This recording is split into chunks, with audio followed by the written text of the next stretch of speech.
Yeah, we lack the killer instinct, don't we? I think anyone looking at it can see that, and we'll know this now, having been out the game. But Hoggy, you were at Exeter, where you had the killer instinct. You went on to win the Champions Cup, and you probably saw a little bit of arrogance, but the confidence of these English players. I know Scotland, we've had their number, but you look at England, World Cup third. I know they had an easier side of the draw, etc., etc. But notoriously, years gone by, like even though Wales have lost the 2 games, but they're known to have a bit of killer instinct. Ireland, it's obvious.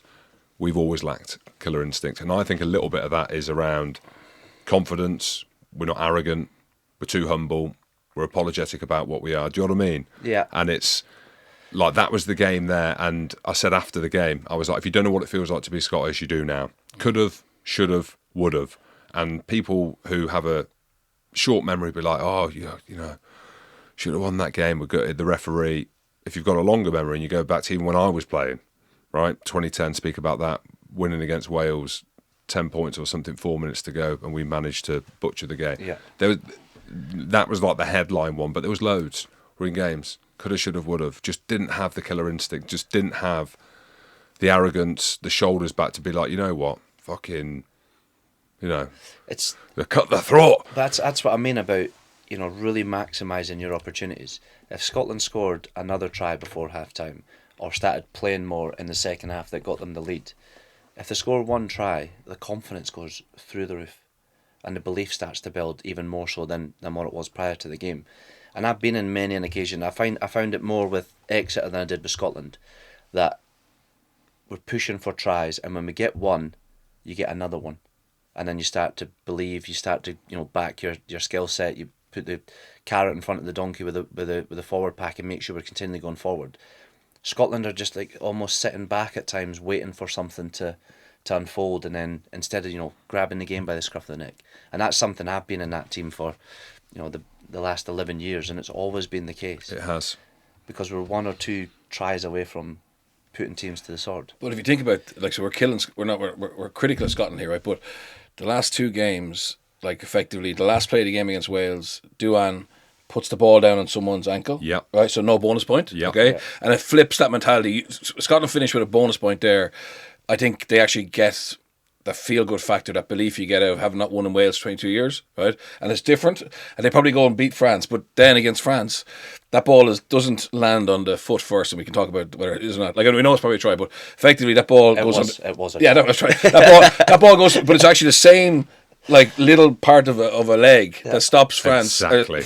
helps France win, and stops Scotland basically now going, we've actually turned a corner. And I think the problem is, and you've had some great wins, but like, you haven't won in Wales for 2 years, you haven't beaten Ireland for a while. You needed to beat France. You can obviously do stuff in this championship, but to get that confidence to close out games, you need to believe you actually have done it before. And unfortunately, I don't think there's been enough of them for Scotland, and that's why at the moment they're so close, but just haven't nailed it. It's a killer instinct, Yeah. Conan. You know, when we talk about that as ex-players, and you're more removed from Scotland and slightly older and wiser, Yeah. but we're right in saying that. And I love Scotland, right? Yeah. As in, and you're going deep into the weeds about it, and this is giving the listeners a completely different context to how Scotland play and what we need to do going forward, right? Because as we know, I didn't have it in the Six Nations, but momentum is key.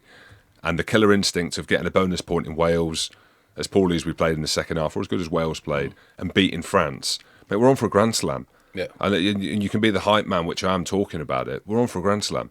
We've got England at home, and it's all could have, should have, would have. Do you think it is the killer instinct that we're, like, if you're coaching, like, how would you look at it? Would you be feeling sorry for yourself because the try wasn't given and we didn't get the bonus point down in Wales? Like, how do you package that? I think what do you say? you got to frame it that we're making progress. I think, like, We've heard that for I know, 15 years, and this is the challenge for You're Gregor. fired. The challenge for Gregor is effectively he's probably delivered that message a lot. Like, it's, in some ways, it would be nearly easier for an outside guy to come in or a woman to come in and go, we're very close. We just changed this. And that's the challenge for. Like, I don't know how he does it. I don't know how he can go back to the well, like, having had all that heartbreak over a long period, and like deliver the message, the same message in a different way. It must be very difficult. Like I felt for him. I heard his. I listened to the BBC pod coming over, and I heard his interview afterwards. Like, and obviously he's talking about the last minute, but it's tough. Like, it must be very tough for him because he, you know, you're ex-players. I'm watching from the outside, but he's emotionally involved as well. And Big time. And next thing, it's so close to being an amazing result, and you just find a way to lose. And that sounds harsh, but I think they did find a way to lose it. But again, from the flip side,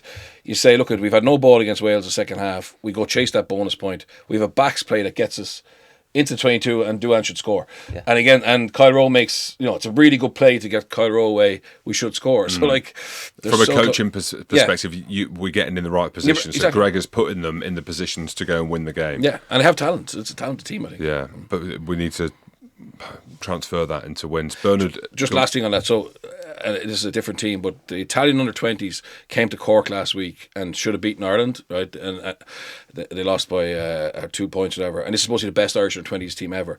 But they're used to beating Ireland at under-16s, under-18s, so they believe they could win.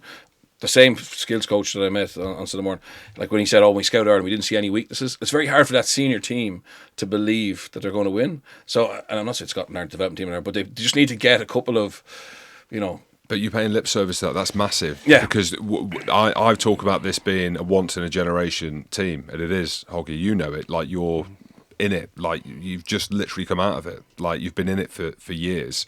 Look at what's coming through, and this is our big Achilles heel, and it's something that people are speaking about, but not really. Under 20s is the perfect gauge. That's the perfect gauge of what's coming. It's the only gauge of what's coming through.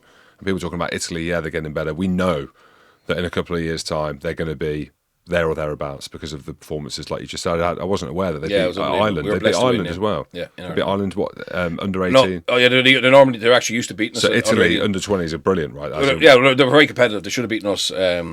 But they genuinely believed they could beat us, whereas I don't think the senior team believed they could. I'm not saying Scotland don't believe. I'm sure they do, but it's just getting that. Like you've had signature wins, just not enough of them back to back. Yeah, you know what I mean, and a lot of disappointment. We've often talked about that in the past about, you know, it's one thing winning, and we used to say, we need to back it up.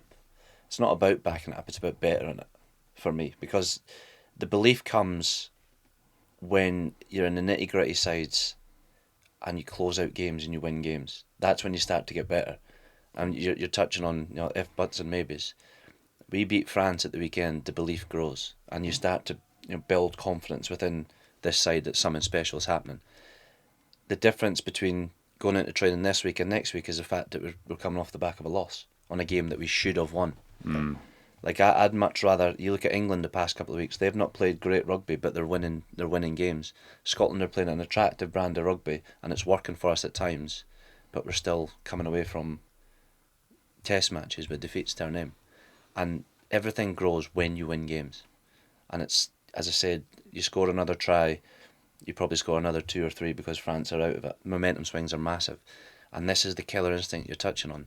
If we get that killer instinct, we'll start to back up what we're saying. And it's not a million miles away. It's been like this for the past few years. It's like the belief is starting to grow, but you got to back it up on the pitch and make sure that we're winning games.